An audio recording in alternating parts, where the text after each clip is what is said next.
5 explorateurs fortunés ont décidé de plonger dans les profondeurs de l'océan, poursuivant un rêve que peu osent tenter.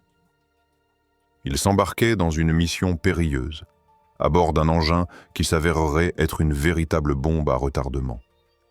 Mais, en quelques heures seulement, leur rêve s'est transformé en cauchemar. Quelque part, près de l'épave du Titanic, leur submersible a été écrasé par une force terrifiante. L'implosion s'est produite en une fraction de seconde, ne laissant aucune chance de survie. Je pense que Stockton Rush concevait un piège mortel pour milliardaires. Au départ, le monde a pleuré ce qui semblait être un terrible accident. Mais, et si ce n'était pas un accident? Et si cette tragédie était la conséquence de décisions prises des années auparavant? La catastrophe du sous-marin Titan, résolue et pire que ce que nous imaginions. Voici l'histoire d'OceanGate, une entreprise qui a choisi une nouvelle approche pour la conception de sous-marins. Une approche risquée, où un simple joystick Bluetooth contrôlait un engin plongeant à des milliers de mètres de profondeur. Un billet à 250 000 $ pour une plongée fatale. Tout a commencé comme une aventure de luxe, une expédition exclusive réservée aux plus riches et aux plus courageux. Le matin du 18 juin 2023, 5 hommes sont montés à bord d'un submersible plus petit qu'un monospace. Fermé hermétiquement de l'extérieur, sans siège, avec un seul bouton poussoir servant de toilette. Leur objectif? Descendre à près de 3800 mètres sous l'Atlantique pour observer les vestiges du Titanic, ce navire déjà célèbre pour son tragique destin. Ce qu'ils ignoraient, c'est qu'ils ne plongeaient pas seulement dans l'histoire, mais dans leur propre perte. Chaque place à bord du Titan coûtait 250 000 $, un prix qui promettait aventure et prestige. Stockton Rush, PDG d'OceanGate, était à la fois le concepteur et le pilote de cet engin expérimental. À ses côtés, Hamish Harding, un milliardaire britannique et aventurier aguerri, connu pour ses exploits comme son vol dans l'espace avec Blue Origin. Paul-Henri Nargeolet, ancien commandant de la marine française et expert du Titanic surnommé Monsieur Titanic. Enfin, Shahzada Daoud, homme d'affaires pakistano-britannique, et son fils de 19 ans, Suleiman, qui avait des réticences mais avait accepté pour renforcer les liens avec son père. Ils ont pris la mer à bord du navire Polar Prince, au large de Terre-Neuve. Une descente dans l'obscurité. La plongée a commencé normalement. Le Titan a entamé sa lente descente dans les profondeurs abyssales, relié à la surface uniquement par des messages textes occasionnels. Mais 1h45 après, tout contact a cessé. Le sous-marin avait disparu. Pendant plusieurs jours, le monde entier a retenu son souffle, espérant que les 5 explorateurs étaient encore en vie, piégés et attendant un sauvetage. Les experts estimaient que le submersible disposait de 96 heures d'oxygène, un compte à rebours cruel qui a captivé les médias et torturé les familles des victimes. Des équipes de recherche ont déployé des sonars, des avions et des drones sous-marins. Mais ce qu'ils ignoraient alors, c'est qu'il était déjà trop tard. Le 22 juin, l'espoir s'est transformé en horreur. Des débris ont été retrouvés près de l'épave du Titanic, des morceaux tordus de la coque en titane et en fibre de carbone du Titan. Il a été confirmé que le submersible avait implosé violemment à seulement quelques centaines de mètres de sa destination. La pression à cette profondeur, plus de 6000 kg par cm d'eau, signifiait que l'engin avait été écrasé en moins de 20 millisecondes. Aucune alerte, aucune échappatoire. Seulement une mort instantanée. Un accident ou une tragédie évitable? Alors que le choc s'estompe, des questions commencent à surgir. Pourquoi un sous-marin supposément à la pointe de la technologie s'est-il effondré si soudainement? Pourquoi a-t-il échoué si près de son but mais si loin d'un secours possible. Était-ce seulement un accident tragique ou le résultat d'une série de décisions imprudentes? Les réponses à ces questions révèlent une vérité troublante. La catastrophe du Titan n'était pas une simple coïncidence. C'était le point culminant d'un enchaînement de choix qui, rétrospectivement, semblent impensables. L'ambition et l'arrogance d'OceanGate. OceanGate a été fondé en 2009 par Stockton Rush et Guillermo Sunline, avec une vision ambitieuse: révolutionner l'exploration des océans. Rush voulait repousser les limites de la technologie sous-marine. Mais son approche était controversée, voire dangereuse. Il avait une philosophie: la sécurité est une pure perte de temps. Plutôt que de suivre les normes de sécurité strictes de l'industrie, Rush considérait ces régulations comme des obstacles à l'innovation. Ainsi, OceanGate a pris une décision risquée: éviter toute certification ou approbation externe des agences de sécurité maritime. Rush pensait que les règles existantes étaient dépassées et qu'elles freinaient le progrès. Il était prêt à risquer tout pour réaliser ses ambitions. Des avertissements ignorés. Avant même la tragédie du Titan, les signaux d'alarme étaient déjà là.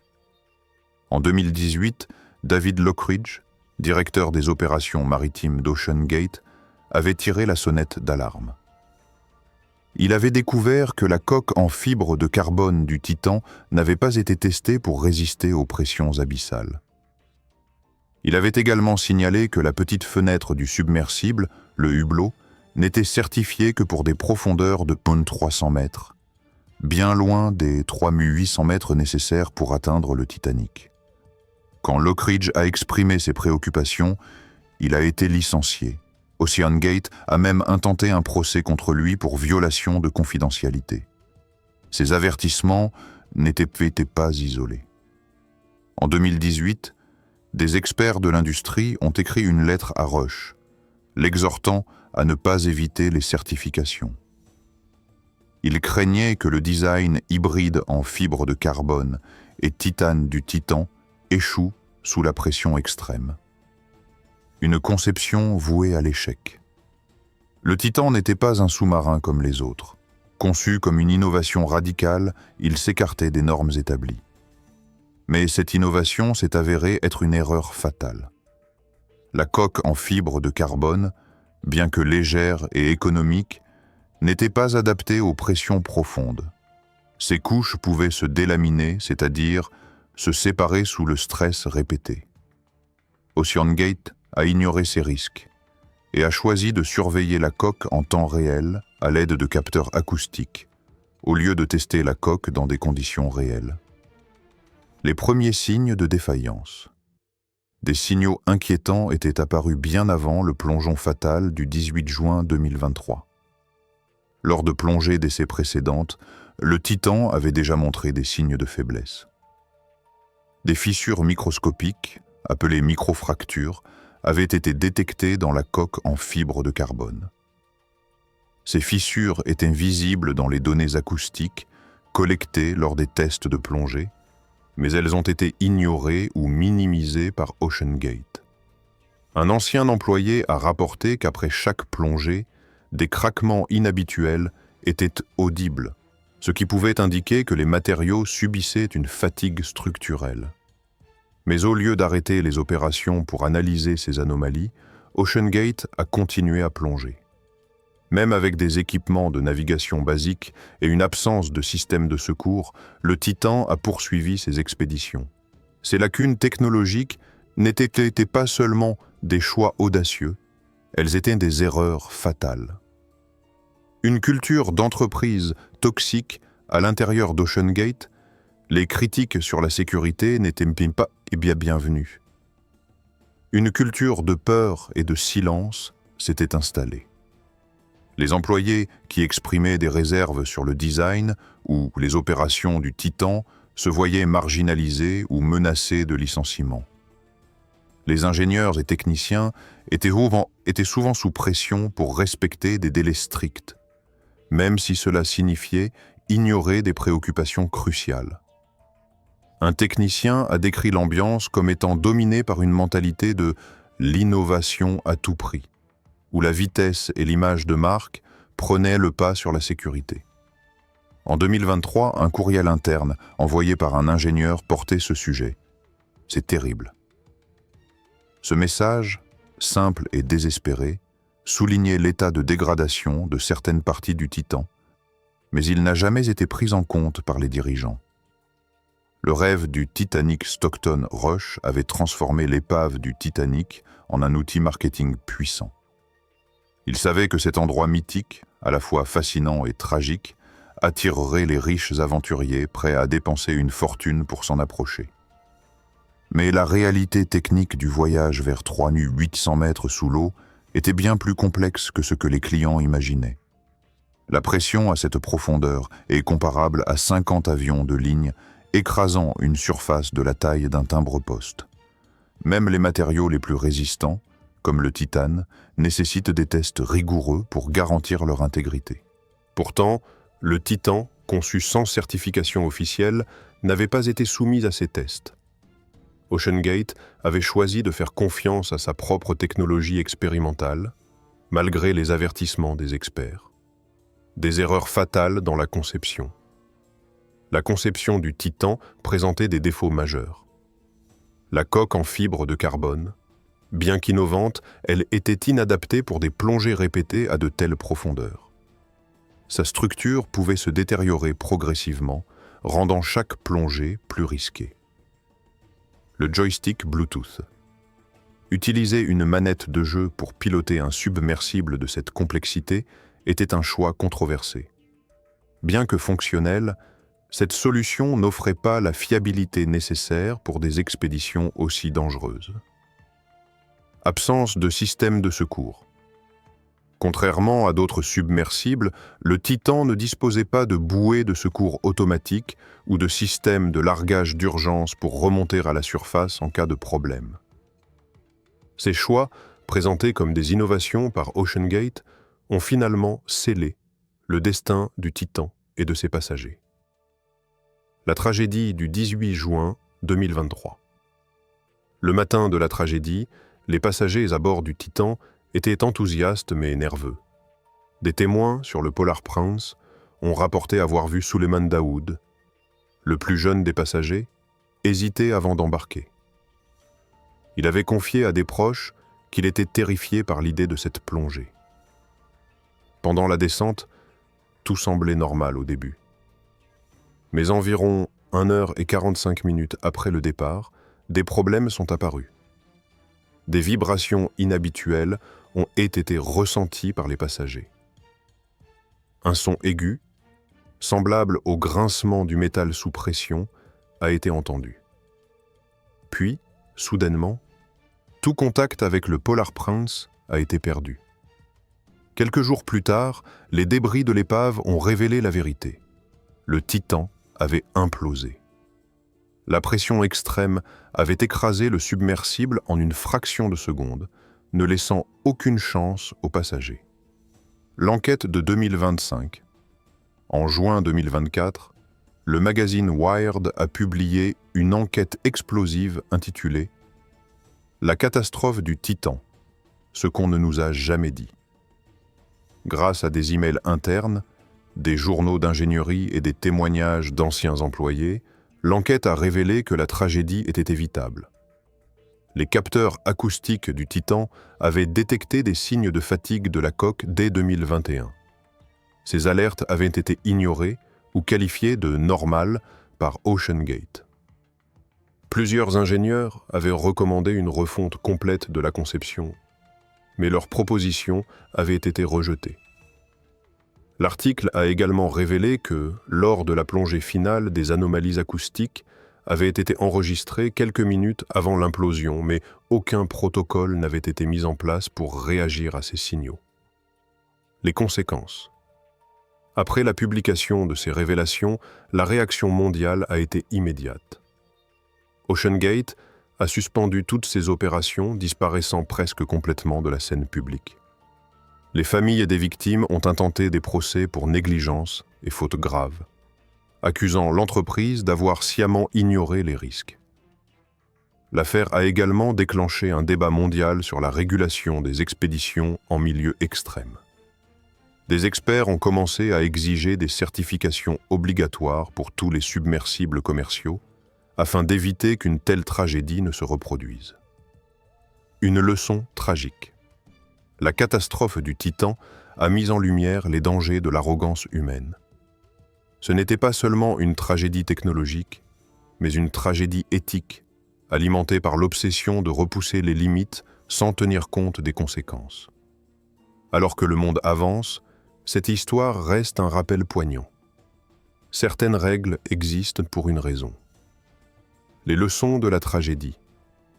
La catastrophe du Titan restera gravée dans l'histoire comme un avertissement sur les dangers de l'arrogance, de l'ambition mal placée et du mépris des protocoles de sécurité. Pour les ingénieurs, explorateurs et entrepreneurs, cette tragédie offre des enseignements cruciaux. La sécurité ne doit jamais être sacrifiée au nom de l'innovation. Les normes et certifications existent pour protéger des vies, pas pour freiner le progrès. L'exploration des environnements extrêmes exige de la transparence et une collaboration avec des experts. L'impact sur l'industrie. L'accident du Titan a provoqué un tremblement de terre dans l'industrie de l'exploration sous-marine. Changement réglementaire. De nouvelles lois ont été proposées pour imposer des contrôles stricts sur les submersibles commerciaux. Les certifications par des organismes indépendants sont désormais considérées comme obligatoires. Les entreprises doivent prouver que leurs véhicules sont testés dans des conditions extrêmes avant d'être autorisés à plonger. Impact sur la confiance du public. La tragédie a refroidi l'enthousiasme pour les expéditions en milieu extrême.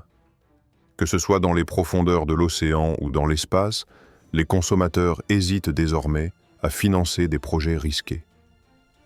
Réaction dans la communauté scientifique. Les scientifiques et ingénieurs marins utilisent désormais le Titan comme étude de cas dans les universités et conférences. L'objectif est de comprendre comment de telles erreurs ont pu se produire et de s'assurer qu'elles ne se reproduisent jamais, une tragédie profondément humaine. Au-delà des débats techniques et des réformes, cette histoire est aussi celle de 5 vies perdues. Suleiman Daoud, 19 ans, représente de manière poignante l'innocence et la pression familiale. Il n'a embarqué que pour faire plaisir à son père. Hamish Harding, connu pour repousser les limites, a payé le prix ultime pour son amour de l'aventure.